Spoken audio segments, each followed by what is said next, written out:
welcome back to Kari's Confessions, a nonprofit exec tells all. I'm Kari Anderson, your host and principal with Incite Consulting. My podcast explores the tools and strategies that help nonprofit leaders grow their impact and build resilient organizations.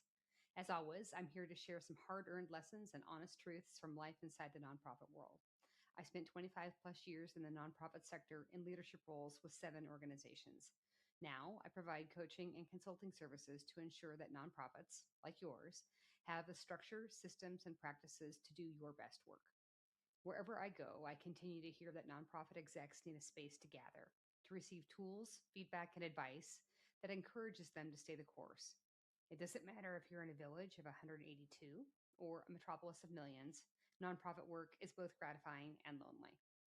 I'm here to make sure that you have a chance to breathe, laugh, smirk, and hopefully get excited again about the important work that you do.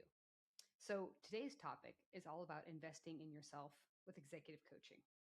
So before we start, I want to start with a question for you. When was the last time you had a place to really think out loud about the weight you're carrying as a leader? Not a board meeting, not a staff check-in, not a donor lunch or a strategy retreat, but a real protected space where you didn't have to have the answers, where you could slow things down, really tell the truth, and think clearly about what you need in order to lead well. Because if you're leading a nonprofit organization today, I know this much to be true. You're carrying a lot. You're making decisions that affect staff livelihoods, community outcomes, funding stability, and the future of a mission you deeply care about. You're managing teams, navigating board dynamics, stewarding donor relationships, and holding the long arc of impact all at the same time. And that pressure, it's real, it's constant, and it can be exhausting. Over the last 2 decades working alongside nonprofit leaders as a consultant, facilitator, and executive coach, I've seen incredibly capable, values-driven leaders quietly ask themselves like, am I doing enough? Why does this feel so hard? Why do I feel alone even when I'm surrounded by people? And here's what I want to say clearly right from the start. If you've ever felt that way, nothing is wrong with you. Man, I felt that way as well. You're not failing. You're not weak. You're leading in a complex, high stakes environment that demands more from leaders than ever before. And that's exactly why executive coaching matters. So let's also clear something up. Executive coaching is not about fixing you. It's not remediation, and it's not someone swooping in to tell you how to do your job, though I'll happily tell you if you ask. In fact, one of the reasons I'm such a strong advocate for executive coaching, other than I didn't receive any when I was in the field, but especially for the sector, is because it's fundamentally different than mentoring or consulting. Mentors share what worked for them. Consultants offer expertise and solutions, but an executive coach, a coach partners with you to help you access the insight, clarity, and capability you already have, but may not be able to reach on your own because, frankly, we're too busy cleaning the toilets at our office. I often describe coaching as a thinking partnership. Your coach doesn't come in with a template or a playbook. Instead, they spend time getting to know and understanding you, your leadership style, your organizational context, your pressures, your values, and your blind spots. And then, and this is the most important part, they start asking the questions that no one else is asking you. The questions that make you pause. The ones that surface assumptions you didn't realize that you were carrying. The ones that gently, or sometimes not so gently, hold up a mirror. I've watched leaders have genuine aha moments in coaching when they suddenly see how a long-standing pattern, avoiding conflict, overfunctioning, rescuing staff, staying silent with the board, again, all things that I did, has been limiting their impact. Not because they didn't care, but because no one had ever helped them see it clearly. So that's the magic of coaching. It creates space for honest reflection and growth. So why do you as a leader need support too? Here's something that I wish more nonprofit leaders believed. Leadership challenges are not signs of weaknesses. They're a sign that you're doing meaningful, complex work. The nonprofit landscape today is volatile, uncertain, complex, and ambiguous, what we often call a VUCA environment, a VUCA environment. Funding streams change overnight, and haven't they in the last year? Community needs evolve faster than strategic plans do. Boards want uncertainty in uncertain times, and part of the reason we're uncertain is because of them, frankly. Staff are stretched thin and looking to you for steadiness. I've worked with executive directors who are navigating a major funding loss while simultaneously addressing staff burnout and a fractured board relationship. On paper, these executives were successful. In reality, they were exhausted and isolated. One leader said to me during a coaching session, "I feel like I'm carrying everyone else's anxiety and there's nowhere to put mine." That sentence stays with me, oftentimes wakes me up, because leadership can be profoundly lonely. Many leaders believe, I did, that they should have all the answers, that asking for help somehow undermines their credibility, that vulnerability is risky. But what I've seen again and again is that the leaders who invest in coaching aren't weaker, they're braver. They're willing to look honestly at how stress is showing up in their leadership. They're committed to staying aligned with their values, even under pressure.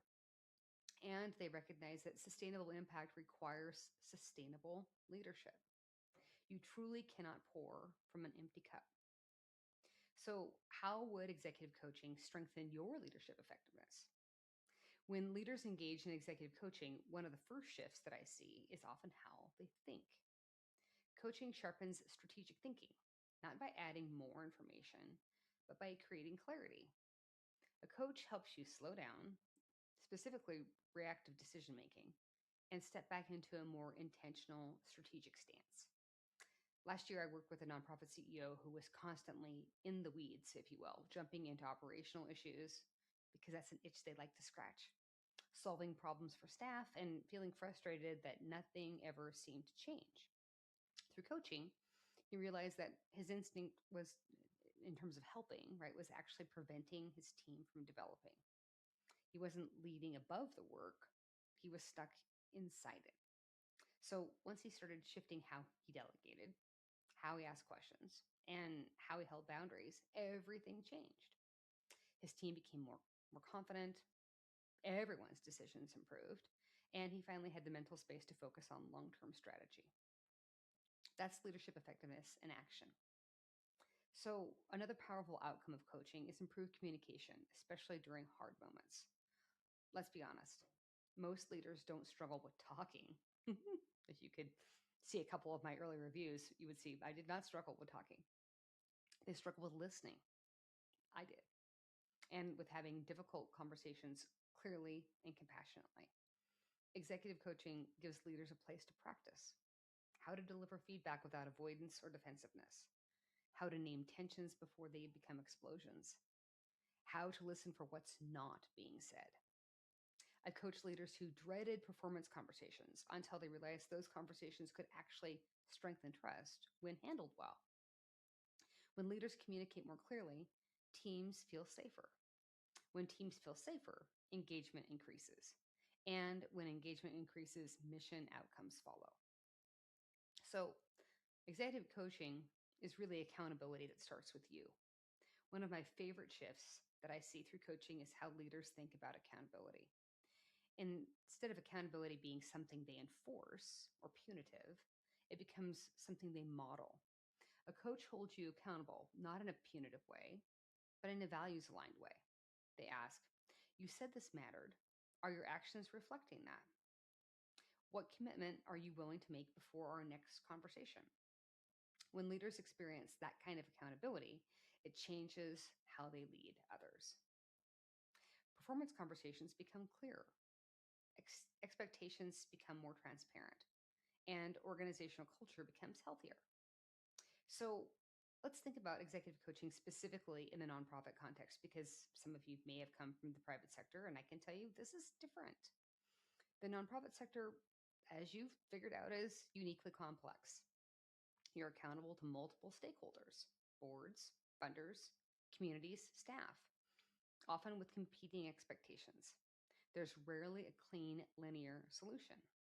That's why executive coaching is so powerful in this space. Coaching helps leaders navigate the people side of the work, the place where the most challenges actually live.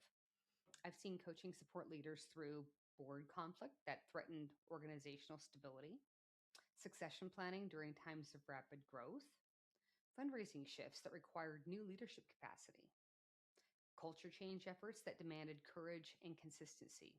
And importantly, coaching doesn't just help leaders survive crisis, it helps them build systems that prevent constant crisis mode. So, coaching also supports and sustains resilience and emotional well being. Let's talk about resilience because leadership takes a toll. Coaching doesn't replace therapy. I'm not a therapist, don't play one on TV, right? But it does provide a critical space for reflection, stress management, and emotional regulation.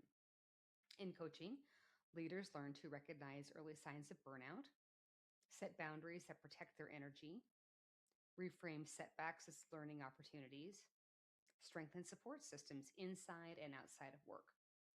I've watched leaders reclaim joy in their work, not because their work got easier, mind you, but because they learned how to lead in a way that was more sustainable. And when leaders are grounded, their teams feel it. Your nervous system sets the tone for the organization, whether you realize it or not. So I want you to think about unlocking leadership potential for lasting impact, either at your current organization or maybe an aspirational position that you're looking into. Executive coaching isn't about quick fixes. It's about building your capacity to lead through complexity over time.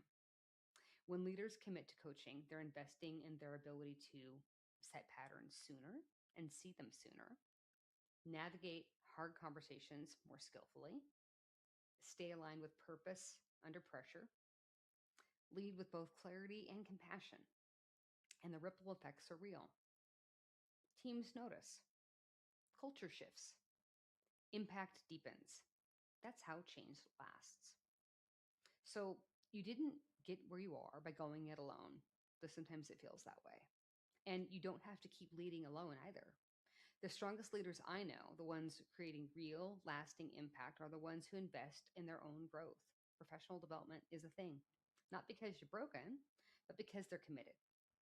Executive coaching is not a luxury. It's a strategic investment in you, your organization, and the communities you serve, just like paid sabbaticals, but that's a different podcast. So, if you've been carrying the weight quietly, if you've been wishing for a place to think, reflect, and grow, know this. Support is not a sign of weakness. It's a sign of leadership. Thanks for being here and for the work that you do. If you found this episode helpful today, please share it with a colleague or board member. Make sure to follow me on your favorite streaming platforms. And for additional resources and tools, follow me on LinkedIn. You can also check out my website at inciteconsultinggroup.com. Until next time, have a great week.